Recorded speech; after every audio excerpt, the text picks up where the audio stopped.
Have you ever fantasized about tripping over a suitcase stuffed with cash that could flip your world upside down? A hard-working dad of 3 just stumbled across $1 million, but the roller coaster that followed will make your heart race and your jaw drop. This is the raw, unfiltered story of Mike Thompson, a regular guy with calloused hands and a heart full of dreams for his family, until one freezing morning turned his life into something you'd see in a Hollywood blockbuster. Stick with me, because this tale of dumb luck, gut-wrenching choices, and a twist that'll hit you like a freight train will keep you hooked. You're not gonna believe how this all plays out, and trust me, you'll want every detail to understand what really happens when $1 million lands in your lap, and the price it comes with. Picture a small town in Ohio, where the leaves turn gold in October and the air smells like wood smoke. That's where Mike Thompson lives, a 38-year-old dad who's the backbone of his little family.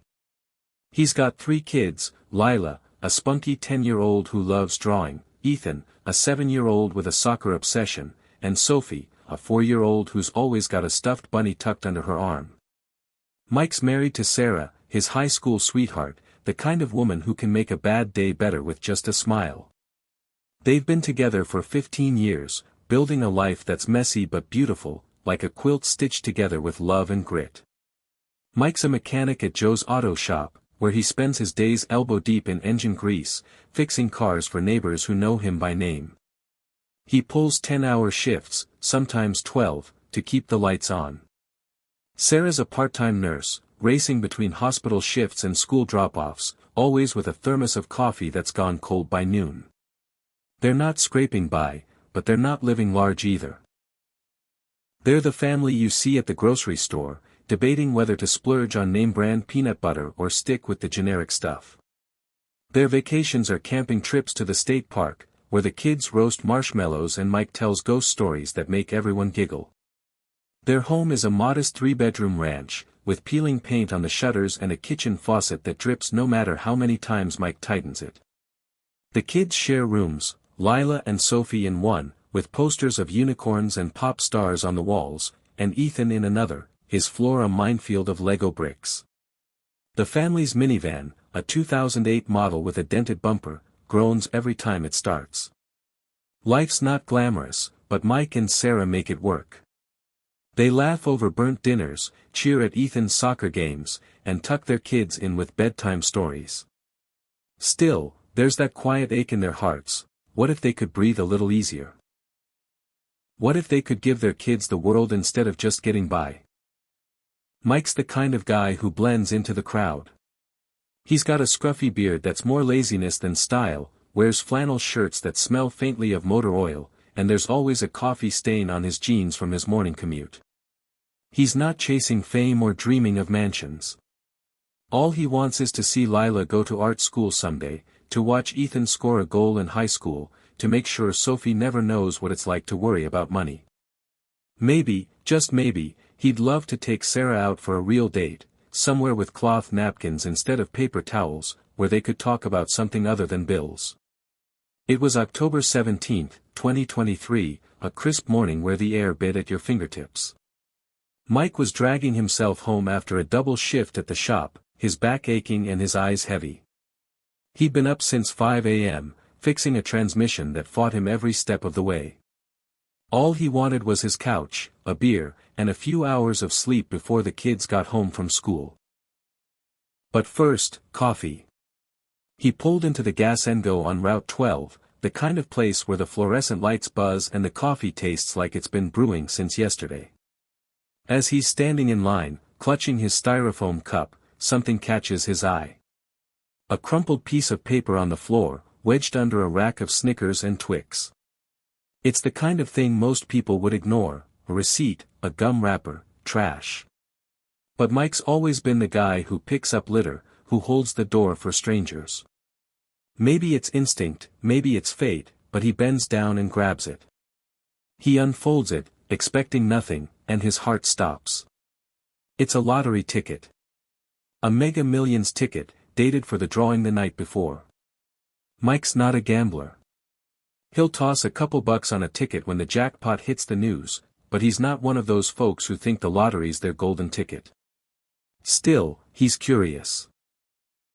He pulls out his phone, connects to the gas station's spotty Wi-Fi, and looks up the winning numbers, 7, 13, 22, 36, 49, and the mega ball, 12. He glances at the ticket in his hand, 7, 13, 22, 36, 49, 12. Every single number matches. His knees go weak.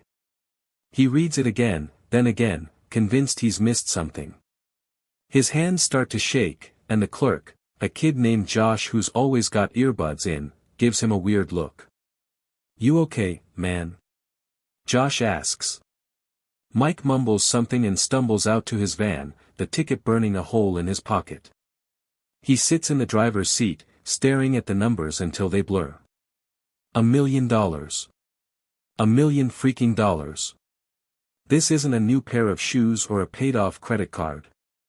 This is life-altering, game-changing, holy crap, what just happened, money. Mike drives home like he's in a fog, the ticket tucked into his wallet like it's a bomb that might go off. He doesn't tell Sarah right away.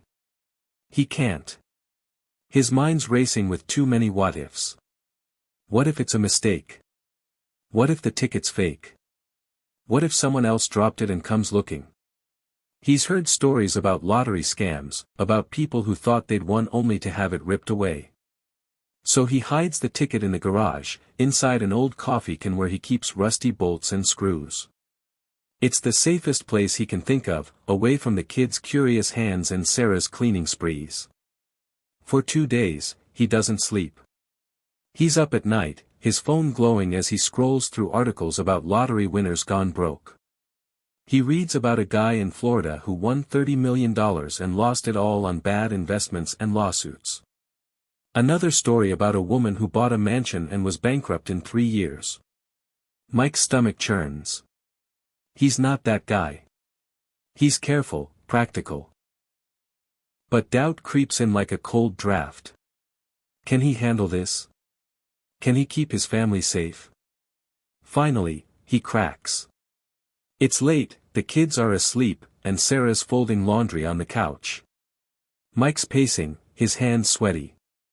"Babe," he says, his voice barely above a whisper, "you're not gonna believe this." He pulls the ticket from his pocket, hands it to her, and tells her the story, gas station, crumpled paper, the numbers. Sarah's face goes pale, her eyes wide like she's seen a ghost. Then she starts crying, not the happy kind, but the kind where fear and hope crash together. "Mike, is this real? What does this mean for us? What do we do?" They don't sleep that night either. They sit at the kitchen table, whispering so the kids don't wake up, Googling lottery lawyer and what to do if you win. By morning, they've got a plan: call a lawyer, find a financial advisor, and keep their mouths shut. The next week is a blur. They meet with a lawyer named Tom, who's got a cheap suit but a sharp mind. He tells them the ticket's legit, verified by the Lottery Commission. It's a $1 million prize, but after taxes, because Uncle Sam always gets his cut, they're looking at about $700,000. That's more money than Mike and Sarah have ever dreamed of. They could pay off the house, wipe out their credit card debt, set up college funds for the kids, maybe even replace that rattling minivan. But the more they talk, the heavier the money feels. You'd think $1 million would be a magic wand, waving away all your worries. But for Mike and Sarah, it's like someone handed them a puzzle with missing pieces. Sure, $700,000 is a fortune, but it's not retire to a beach house money. It's enough to change their lives, but one wrong move, and they could be worse off than before. The pressure's crushing, and it's tearing at the edges of their usually rock-solid marriage. First, there's the question of the ticket itself. Mike found it on the floor, but what if it belongs to someone else? He's not a thief, never has been. He puts up a sign at the gas and go, "Found lottery ticket. Contact me if it's yours." He checks the gas station security footage, but it's too blurry to make out anything useful. Days pass, then weeks, and nobody calls. The Lottery Commission says the ticket's his, fair and square. But every time Mike looks at it, he feels a pang of guilt, like he's holding someone else's dream. Then there's the small-town gossip mill. Word spreads like wildfire. Someone saw Mike at the lawyer's office, someone else heard Sarah mention lottery at the grocery store. Suddenly, Mike's cousin Eddie, who hasn't called since their grandma's funeral, is on the phone asking for a $10,000 loan to start a landscaping business. His sister Jenny, who's underwater on her mortgage, sends a long text about how she's always been there for him. Old high school buddies crawl out of the woodwork, acting like they're best pals again. Even the kids' school gets in on it. The PTA president corners Sarah at pickup, asking for a donation to fix the playground. Mike and Sarah feel like they're living in a fishbowl, everyone watching, waiting for them to crack. The biggest fight, though, is between Mike and Sarah. They've always been a team, but this money's driving a wedge. Sarah wants to save most of it for the kids, college funds, maybe a trust. She's thinking long-term, about stability. Mike's got dreams too, a new truck to replace the van that's on its last legs, a family trip to Disney World, something to make life feel a little less heavy. But every option feels like a trap. What if they spend too much and regret it? What if they save it all and miss out on living? The arguments aren't loud, but they're sharp, cutting in a way that leaves them both quiet at dinner. Mike and Sarah need help, so they meet with Linda, a financial advisor with a no-BS attitude and a track record of saving lottery winners from themselves. She sits them down in her office, a small room with a view of the town's only stoplight. "You've got enough to make life easier," she says, "but not enough to be reckless. You need a plan, or this money will eat you alive." She runs the numbers like a surgeon, pay off the $150,000 mortgage, and they're left with $550,000. Clear their $20,000 credit card debt, and it's $530,000. Set aside $100,000 for each kid's college fund, Lila, Ethan, and Sophie, and they're down to $230,000. That's still a lot, but it's not endless. Linda's seen too many winners crash and burn. She pulls out a 2022 study from the Financial Planning Association, which says 70% of lottery winners go broke within 7 years. Lifestyle creep, she calls it.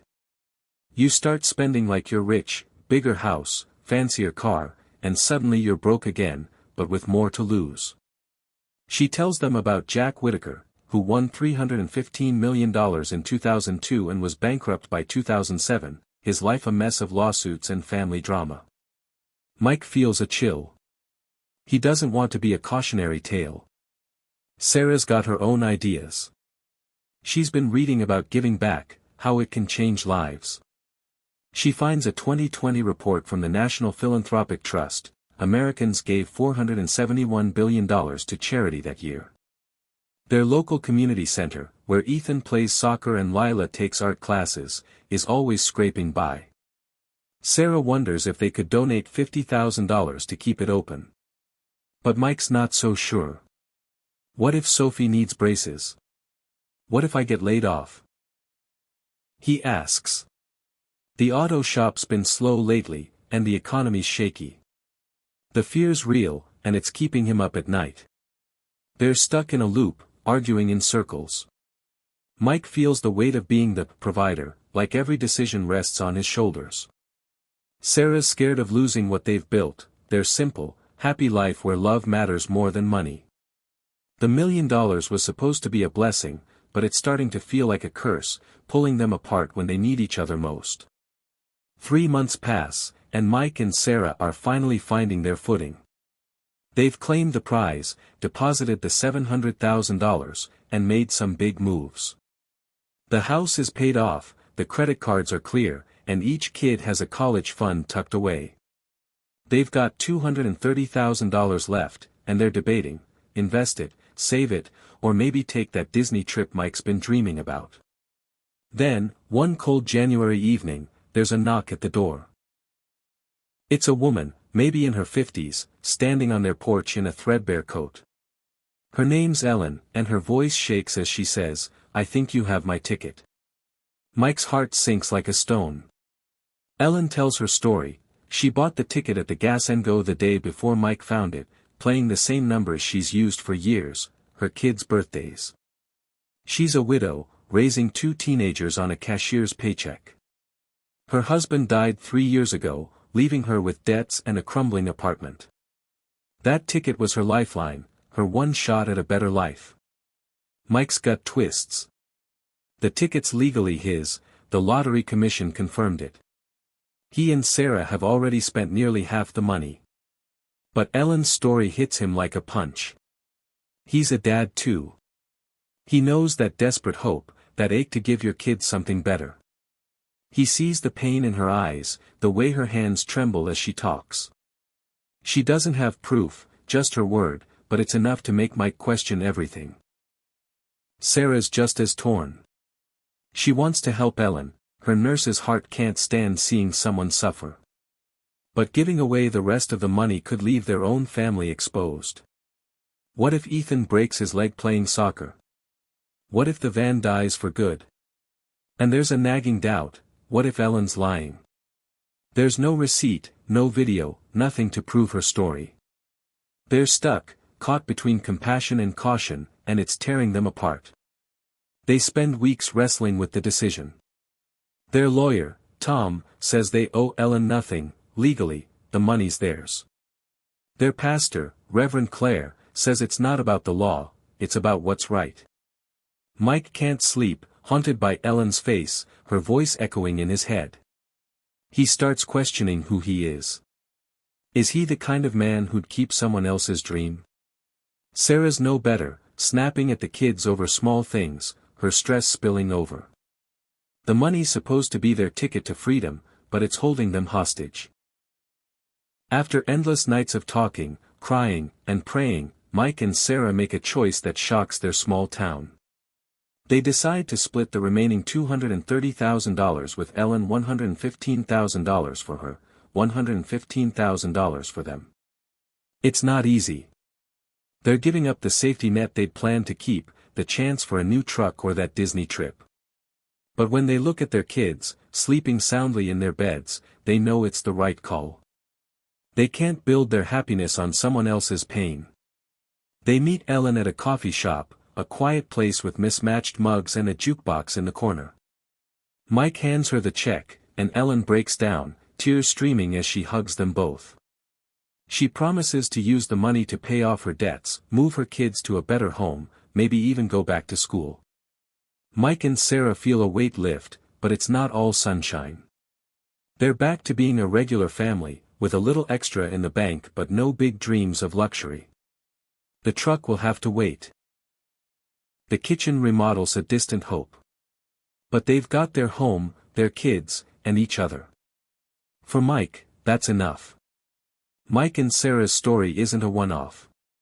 A 2018 study in the Journal of Gambling Studies found that 44% of lottery winners hit serious financial trouble within 5 years. The sudden cash can lead to reckless spending, bad investments, or family feuds.